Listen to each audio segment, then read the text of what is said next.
We are loading up on YouTube. And as soon as I see us live, I'll hit record and we are all good to go.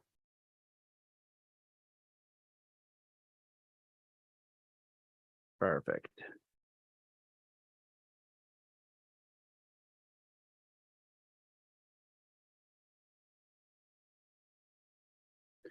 Hello and welcome to the Mastermind, Body, and Spirit Show. I'm your host, Matt Belair. As you know, we are currently overcoming extreme censorship. So if you want to support this show, please share the episodes far and wide. But the best way to support this show is to do 3 kind acts wherever you are in the world today. Today's guest is a Canadian-born rapper, spoken word artist, poet, international best-selling author, and former elementary school teacher. What began as reciting spoken word poetry in coffee shops to impress girls evolved into a creative adventure that has spanned the last 10 years, crossing genres, mediums, and oceans. His first 2 releases, UNLEARN and Things Nobody Can Teach Us, have become international bestsellers. He is the author of the new book, How to Be Loved: Simple Truths for Going Easier on Yourself, Embracing Imperfection, and Loving Your Way to a Better Life. Welcome to the show, Humble the Poet. Thank you so much for having me. I'm so excited to have you on here, man. I get a lot of guests, so it was nice to see that another Canadian was, doing well out in the world. So, congrats on that. And then just the fellow book. beardos. Yeah, exactly. 2 power beards coming in today. The book title is so important, and I love the complete title. Like, it's so important right now. I think a lot of people struggle with that. It's a topic that comes up on the podcast, and you've done a really big deep dive on this topic. So I just love to start the show by you introducing yourself to the audience about your journey coming from a school teacher to where you are now. Yeah, I grew up in Toronto, born and raised, and loved being in school. Loved it so much that I decided to work in school. And while working as an elementary school teacher, I realized that I had a unique ability to speak to the youth, and that allowed me to kind of get into spoken word poetry and find different ways to communicate with people. And that evolved into rap. And then the rap evolved into writing. And I would sell books at the shows, and the books took a life of their own. And then from that standpoint, I self-published my first book in 2014 called UNLEARN, and had it self-published, and was still doing the poetry and still doing the music and getting involved in other types of mediums. And then the book slowly grew. And then the biggest bookstore in Canada, which we would know as Indigo, reached out to me and did a licensing deal for the book. And when they plugged it into their mainstream system, it became an instant bestseller. And then at that point, I got a lot of attention from the States. And then I signed with a publisher out here in the States. And then I released my books out here. So UNLEARN got a US release 5 years after I dropped it. And after that, I hit the ground running, releasing books, still doing music, and just exploring and unlearning and being vulnerable through art. That's amazing, man. It's so good for you to be able to break away. I know there's a lot of people who work in jobs and they feel inspired to do other things. So it's really nice to see a story where you followed something that you're passionate about and it was able to grow into something so big and beautiful. You talked about UNLEARN. Do you want to just start with that and then we'll go into your book? Because I feel like a lot of, let's say, the audience in the world, I feel like it would be a great benefit for people to start critically thinking for themselves, not just taking things at face value, to have critical thought and to process the information they're getting. Can you speak on that a little bit?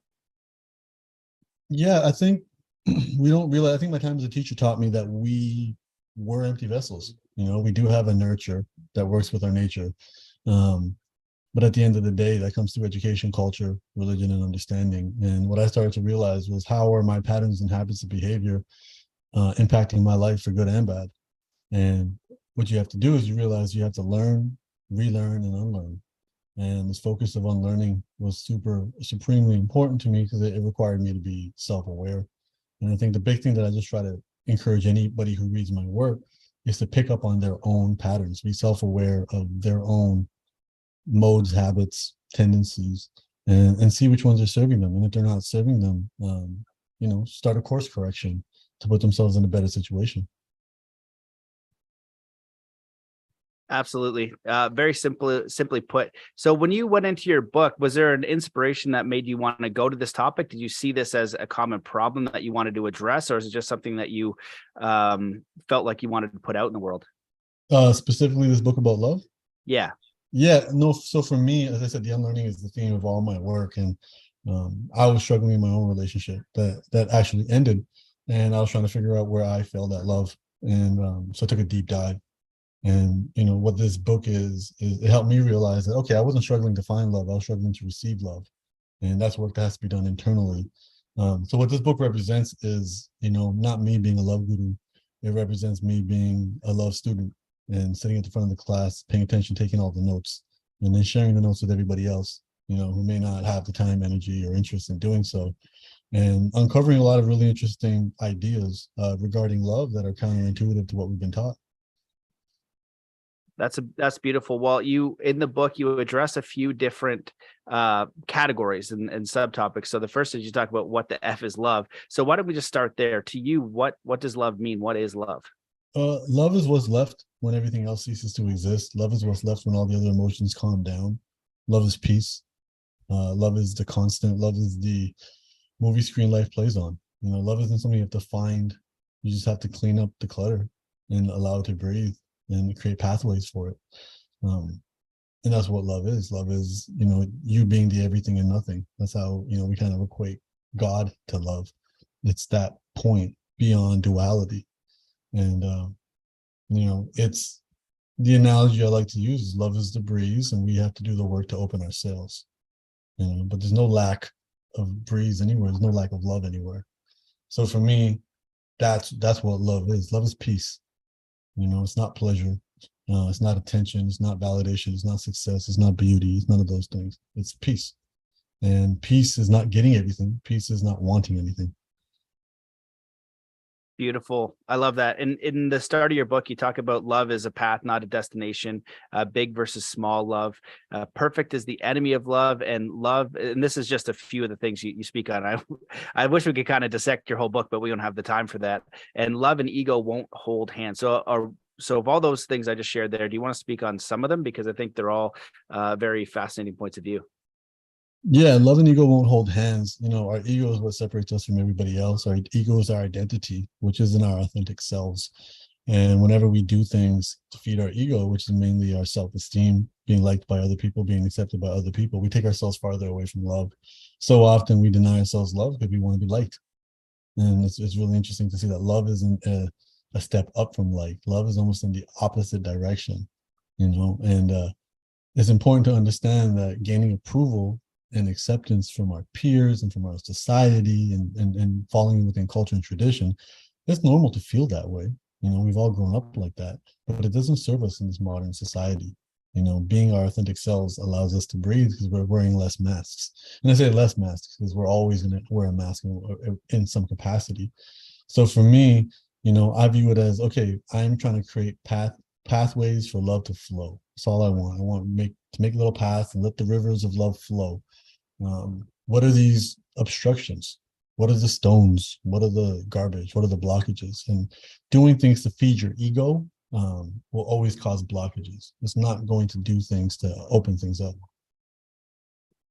Yeah, absolutely. I agree with that. And in your journey, you talked about just the coming back to receive love, which I think is so important, and you talk in your book about relationships as well. And, if you don't have the love for yourself, if you're not confident and authentic in yourself, if you're going around trying to be liked or using the ego, you're going to be attracting people who aren't going to love you for you. So that's the first part. And you touch on this in this book. And I feel like so many people struggle with that authentic self love. So can you touch on that idea for a little bit? Yeah, I think people's idea of self-love is kind of been packaged as a product to buy. Self-love is going to the spa. Self-love is a bubble bath. Self-love is doing your makeup, getting your hair done. Self-love is loving yourself the way you love others. Self-love is being your best friend. Self-love is being a nurturing parent. Self-love is figuring out whatever gaps you have in your upbringing that your parents weren't able to provide and filling in those gaps. Self-love is taking yourself out on a date. Self-love is looking at yourself in the mirror naked and saying thank you to what you see, and not being critical of a body part. Self-love is bringing yourself pleasure. Self-love is giving yourself a hug. It's called self-havening. You can calm yourself down by giving yourself a hug. Self-love is being your best friend, being your biggest cheerleader, and kicking yourself in the butt when you need it. Literally the ways we love other people, as actual actions are the ways that we can love ourselves. Self-love is prioritizing our self-respect over our self-esteem. And these are the important things to do. Sure, taking care of yourself, getting a massage, all of this is self-care. And self-care can be a language of self-love, but self-care can also go over the other way, where people start to think that they're not enough as they are, and they have to do a certain procedure, or they have to get a certain treatment to become better. Self-love is recognizing that there is no enoughness, there is no worthiness, there's none of that. You are as you are, and as you are is what love can exist with. There's no worthiness. I don't want to tell somebody you're worthy of love. I don't want to tell somebody you're already enough. I want to abandon those measurements. Stop having those measurements. Those measurements aren't important. You can measure other things as enough and worthy, but you can't measure yourself. And it's, pulling petals off a flower doesn't make it any less of a flower. It's the same thing. There's no enoughness when it comes to a person. So just realize love isn't a prize to win. Love it isn't the pot of gold at the end of the rainbow. Love isn't a life beyond suffering. Love is the standard. Love is the default. And what we're doing is just creating a big mess with our insecurities, our traumas, and all of that. And self-love is dealing with this stuff, addressing it, being in therapy, eating healthy, drinking water, working out, journaling, praying, doing things to be vulnerable with yourself, putting yourself in uncomfortable situations voluntarily to build a level of resilience and to learn about yourself. These things are extremely important in the world of self-love. Very well put. You covered so many different topics, and I want to dive a little deeper. You did touch on it, just the idea of someone who's struggling with self-worth or self-love. They're like, I don't know how to love myself, or I don't even like myself. And they're seeking approval from other people, or they're anxious, or they think like self-love is selfish, all of those ideas. If a person, and I've only met a few people in my life that can do this, where they wake up and they just genuinely, honestly, authentically love and appreciate themselves for who they are, all the good, all the bad. And it's a very beautiful thing, and it's a very empowering thing. And I believe if you have that, that's a fundamental building block for being successful in your life. But also, so many people listen to this show want to make a positive impact in the world. Right. And so when you are carrying that vibration of love, that feeling of love, when you go into a place, and you probably see this for people who watch your shows, you have an idea of who you are. Have you ever heard about the word egregor before, like a spirit? It's kind of like the spirit of things. So Coca-Cola has an egregor, right? The U.S. Army has an egregor. You know what I mean? The spirit of what it is, a bank. So the spirit of the show, you'll be very different between that and maybe like a death metal band or something, right? So as you carry that authentic self-love, you almost carry a higher resonance. But I feel like give permission to other people to see that and have the mirror neurons and say, oh, wow, like that person was very empowering. I like being around them. And I'd love for you to speak on those ideas.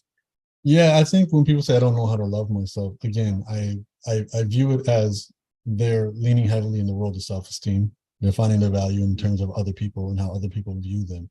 And again, there's nothing wrong with that. I'm not here to judge people for that. I love attention. I love validation. We all do. It's an addictive salty potato chip. What we just have to realize is the same way you eat a bag of chips. You can't just have one, and nobody's weak for, wanting more. You have to keep that out of your kitchen. That's the best way not to eat chips. It's not to have it in your cupboard and use your willpower. It's just never not have it around.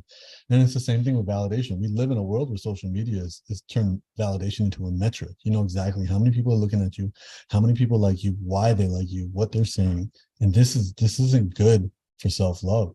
This is encouraging you to go down a path of self-esteem and validation. So when people say I don't know how to love myself, do you know how to love anybody? And love is service. Serve yourself. Go easy on yourself. Embrace your imperfections. Everybody we love is imperfect. And none of those imperfections disqualify them from us loving them. Why do we have to be perfect to earn love from ourselves? We don't. We have to accept ourselves as it is. That's what I'm saying. Go in front of the mirror. Go naked. Look at yourself. And look at yourself naked in front of the mirror and embrace what you see. Say thank you. And if you have a little bit more fat on your tummy, that's okay. Say thank you, because your body's been with you the whole time. This is what self-love is. It's actually loving yourself. It's not self-love. Love isn't a light switch. Love is work. Even in romantic relationships, love is work. Love is fuel. Love is what fuels you to do the work to make the relationship work. The success of a romantic relationship comes in the everyday boring stuff, in the logistics of it, in the planning of it, in the making, prioritizing and scheduling of that relationship. It's the same thing with you. When's the last time we took ourselves on a date? You don't take yourself out on a date, then you're not building a relationship with yourself. When's the last time we've been vulnerable with ourselves? Vulnerability is going to come through being honest with yourself. The only person that deserves your absolute, complete honesty is yourself. The only potential that you should be falling in love with is your own. So how do we articulate all of this? We articulate this through journaling. And journaling gets these ideas out, and we can put them on paper and takes the weight off of ourselves and the stress. Praying, irrespective of your spiritual beliefs, praying is the only time you're going to authentically say what you want, and you're authentically going to say what you're grateful for, because it's not performative. When you pray, you're praying for you and your algorithm or your creator or your God. And it's important to do these because you're creating moments of vulnerability with yourself. I have a story in the book about a girl who dances. She dances to connect with her body. Close your blinds, blast some music, and dance in your room.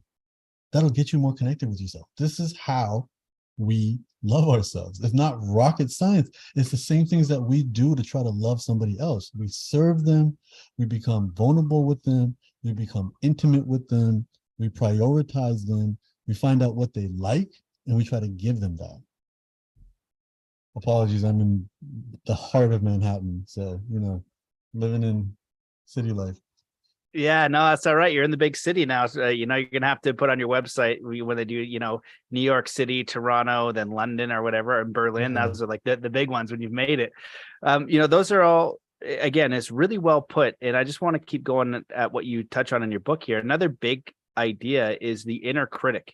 So many people, I would say most people, 90% plus, probably closer to 95%, have this inner critic that's so terrible to them, right? And I've often said, if you could have your inner critic be your best cheerleader, your number one fan, it's just the most supportive, loving, compassionate, kind, self-talk, that would really transform our lives. And most of us, we're not hardwired that way. And I'm curious even, if you have an idea of why that would be. Why is our self-critic, our inner critic, hardwired to be negative for most people, and how do we transform it or shift it so it can be a more positive ally?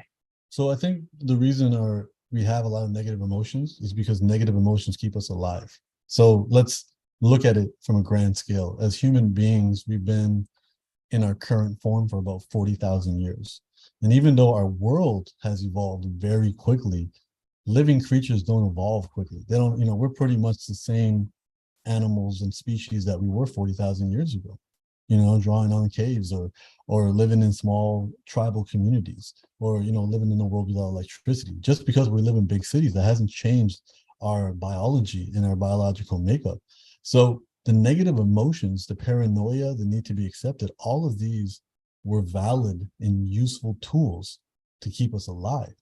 If you Google emotion wheel, the only positive emotions in the entire wheel are happy and debatably surprised. Every other emotion is negative because negative keeps you alive. Being paranoid and looking around and thinking something might jump up and attack you keeps you alive, even if you're wrong. Because you only have to be right once when the saber-tooth tiger comes to bite off your head. So it's not reframing and trying to convert this inner critic into an ally. It's understanding why the inner critic is there. The analogy I like to use is when you buy a phone, it already comes with software built in, right? It comes with a calculator. It may come with a notepad. You can't delete the software. These negative emotions, these critical thoughts that we have, they were useful tools for tens of thousands of years, and we can't delete them. The only thing we can do is be aware of them. The quote that I say in the book is, don't beat yourself up for beating yourself up. Understand that you can't recruit your inner critic. Your inner critic is serving a purpose. And if this was even 500 years ago, your inner critic would be your best friend, keeping you alive, making you watch out for all the different dangers that could be coming your way. Humans are no longer in a situation where there are physical dangers. Now there's dangers in terms of their identity, survival in terms of their relevance, survival in terms of their value. But all the tools that we have as the creatures that we are, they came from keeping us physically alive. So what we have to understand is, Mother Nature pretty much had to sign a contract saying, eat, sleep, and procreate. And then anytime we want to do anything beyond that, it gets hard. Mother Nature says no. You say you're gonna go to the gym. Good luck getting up out of bed and walking to the door and putting on your shoes. It's hard. Getting started is the hardest part. And we're literally hacking, our nature to do all these additional things. And we can see that in nature because there's no other animal that does anything. Even when animals play, they're training. Animals who being ticklish is teaching you to protect your most vulnerable parts. That's why we have it. And animals play to learn how to fight. That's why their play looks like fight. So what we just have to understand is make peace with, like, this is how I'm designed. I'm a robot. I'm a moist robot. And I have all this programming in me that made so much sense 1,000 years ago. It doesn't make sense anymore. It made sense when I lived in a population of 100, and people not accepting me meant they would banish me out of the community and I would die. So I need to keep everybody happy. I need to be a people pleaser to survive. Now you don't need to be a people pleaser to survive, but disappointing people makes you feel like you're going to die. Because the software is not going to upgrade anytime soon. It takes hundreds of millions of years for evolution to occur. And we're nowhere even close to that. We're not even at 100 years of being humans as we are as Homo sapiens. So that's something where I look at my inner critic and I'm aware of it. And I understand there is an inner critic. And the inner critic is going to say things. And I just have to remind myself of my history of when I bypass it. It's like courage. Courage isn't an absence of fear. Courage is doing it despite the fear. So moving forward, this isn't an absence of an inner critic. It's moving forward despite the inner critic. And there's no point in wasting energy arguing with the inner critic.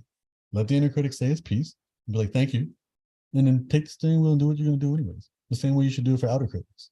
The challenge is we are floating through life subconsciously, and we're encouraged based off these current economies to stay in a space of like subconsciousness, to just do things out of habit, to just watch things, to distract ourselves constantly. We're not living in a world of awareness of ourselves. We don't ask ourselves, why is this my favorite food? Why do I find that person attractive? Why are these my habits? Why is this my personality? These are important. We got to ask ourselves, and we start to pinpoint where these patterns came from. And then we realize that we can change those patterns. It's not easy in any capacity. Some people say it could take up to, starting minimum 56 days, up to 8 months to develop a habit. It's not, and the thing is, all the habits that we had were because we were kids and our parents forced us to go to school. And through painful repetition, we learn how to read, we learn how to count, we learn how to speak, we learn how to walk, we learn how to dress. It's all painful repetition. Then we're adults, we don't want to do any of that work. That's what it is. We just don't want to do the work. And I don't blame anybody for that. But if you don't like where you're at, the path from a bad place to a better place has to go through a worse place. You got to do the work. And it's going to be uncomfortable work. But that discomfort will build a strength and a resilience that will unlock a better version of you, and it will increase your self-respect. So you don't have to rely on self-esteem to feel like you matter and exist. Beautifully put. Again, so many excellent points. I love the distinction between just knowing that the inner critic is there and it might not always be automatically feeding you positive information, and knowing that's part of the setting. Like, we need to process danger in this reality, right? We look left and right before we cross the road, because if we don't, we can be harmed. And the inner critic and the subconscious mind, part of that is to keep you safe at the base level, to be aware of all these different things, sending you signals so that's, ideally nothing bad is going to happen. And I don't know the exact Zen saying or quote, but it's the idea that, let's say you judge someone, or, you don't judge yourself for judging someone. You know what I mean? Just understanding that it's an unconscious automatic response. Or if you have this negative thought, right, like attaching to it, it's more about the attachment to the thought or the idea. That's where we're causing ourselves pain and suffering again, where the idea is just the idea. We just let it go. We just observe it, and then just let it pass. Just let it go. You don't need to hold on to it and be dragged like a horse, and reminding yourself every emotion you've ever felt passed, good ones and the bad. Your happiest day faded. Your saddest day faded. Emotions, you are not your emotions. You are not your thoughts. You are not the world around you. You're inside a vehicle experiencing all of this. And that's not even a spiritual idea. That's really what it is. You're experiencing emotions. You're not the emotion. I'm not happy. I'm experiencing happiness. You know, if I have a thought, most of the thoughts were given to us. We're not formulating these thoughts. These thoughts were given to us. You know, we're given our beliefs through our culture. We're given our accents. You know, I have an accent based on where I was born. You know, that shaped my vocal cords and my vocal muscles to make me sound like this. If I grew up in Brazil, I'd sound different. You know, we are natured and nurtured into this. And it's just being aware of that. And we're like, this isn't me. These are the ways I've been molded. These are the things I'm experiencing. And I can be more than this. Because I have access to more information and I can do more programming and understand my software. I love that. It leads me to the question to go a little bit deeper here. You know, when I'm sometimes doing a training or a talk, you know, I say, okay, yeah, you're not your thoughts, right? If you think about, you know, okay, you're not your thoughts, you're not your emotions, and you chop off your hand, you're not even your body, you know, as long as you've got the functioning bits and you're still there. So, you know, and you're not even the observer, you know, go in meditation and you observe your thoughts, but who is the thing observing the thoughts? So then you start to go down this, you know, rabbit hole. And I wanted to give you this question, like someone who has kind of made your own path, you know, you followed your heart and things led in a positive direction. When we experience things, if we're not our thoughts, we're not our emotions, how do we bring in more love into our life? So I don't think it's about, you know, rejecting the negative emotions. Just when you use the workout, it's the easiest one. If I want to be in shape and increase my cardio, I'll have to go through the pain of running 10 miles or whatever the case is. They're kind of together. You can't separate them. And I'd be curious your thoughts on navigating through life. Maybe you're going through a challenging situation or a beautiful situation. Do you think it's possible to live this kind of enlightened state, which I used to think was possible, but now I don't, where you're kind of like, you know, at peace and in love all of the time? Maybe some people can do that. I haven't mastered that, but I'm just curious your thoughts on I that. mean, I think, you know, I think Michael Singer talks about that. And what he talks about is just getting out of your heart. He's like, the things that make your heart happy and the things that make your heart sad. He's like, you can transcend that. And once you transcend that, you're not addressing it. I've never met anybody like that. But I think it makes sense the way he frames it. And I think the way he frames it is, you know, if you don't want to be affected by the bad, you can't be affected by the good. So he's like, we're just operating on joy and pain at a lower level. And if you abandon both of those, abandon the joy as well, then you'll transcend into something that has you at peace all the time. And there is no good news, there is no bad news. You know, it's just news. And he looked at it as, you know, you don't have an opinion on Saturn's rings. You don't have an opinion on the street light. Why do you have an opinion on a bird pooping on your head? You know what I mean? So he's like, it's all of it was happening before you. All of it was going to happen. Stop having opinions on it and you'll feel better. Your pain doesn't come from what's happening. It comes from how you're dealing with it and your expectations about what it should have been.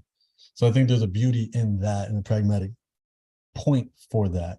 No, I think you learn when things suck. You don't learn when things are good. So I don't reject shitty feelings. I don't reject unpleasant emotions. That's when you learn. That's when you evolve. So it's more about reframing the value of these. You don't win and lose. You win or learn. So I'm not here to avoid suffering. I'm not here to avoid bad days.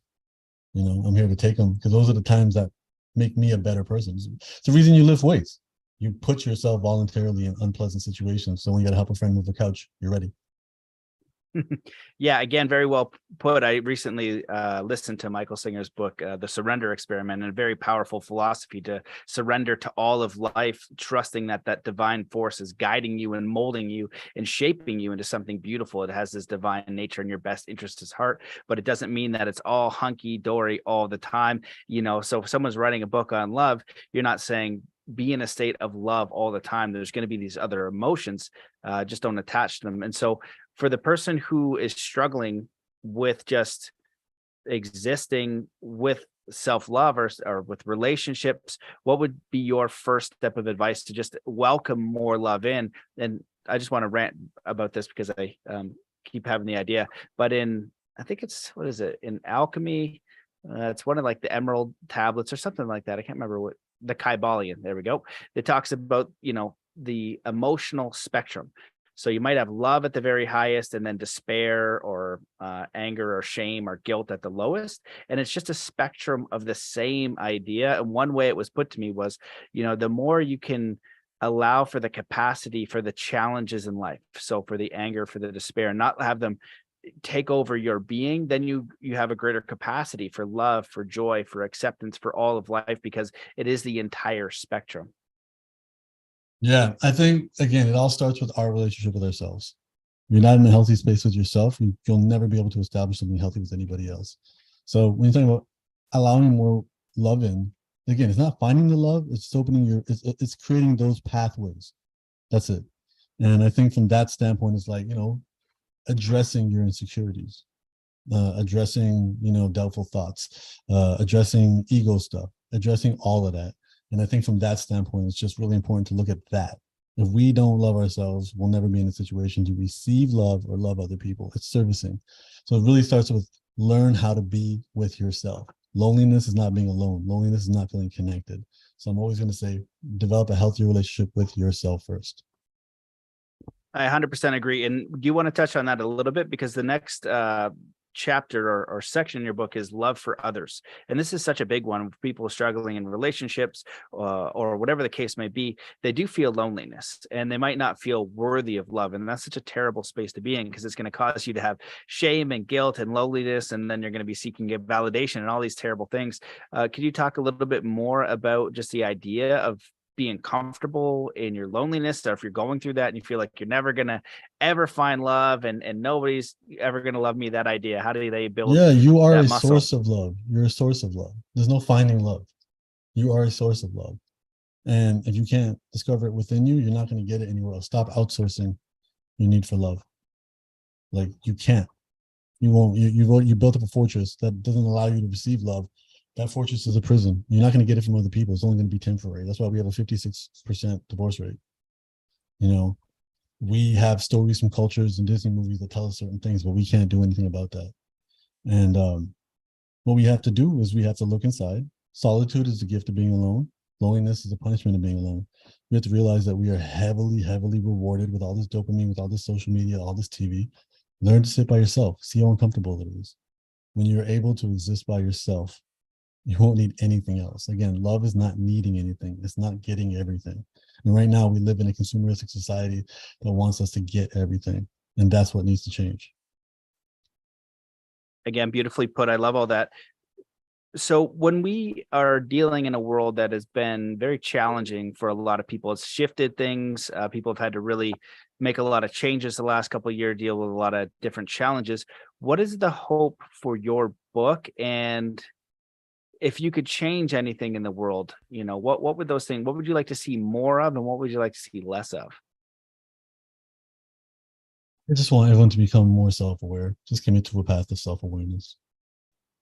Whatever that may be. Just realize that you exist in patterns and pick up on those patterns. And I think the quality of your life will significantly improve. I don't have any policies or mantras or ways I think the world needs to live. I think the nature, when you start picking up on how you operate, you start understanding how the world operates. The world is the way it is for a reason, the causality, forget anything else. One thing caused another thing, which caused another thing.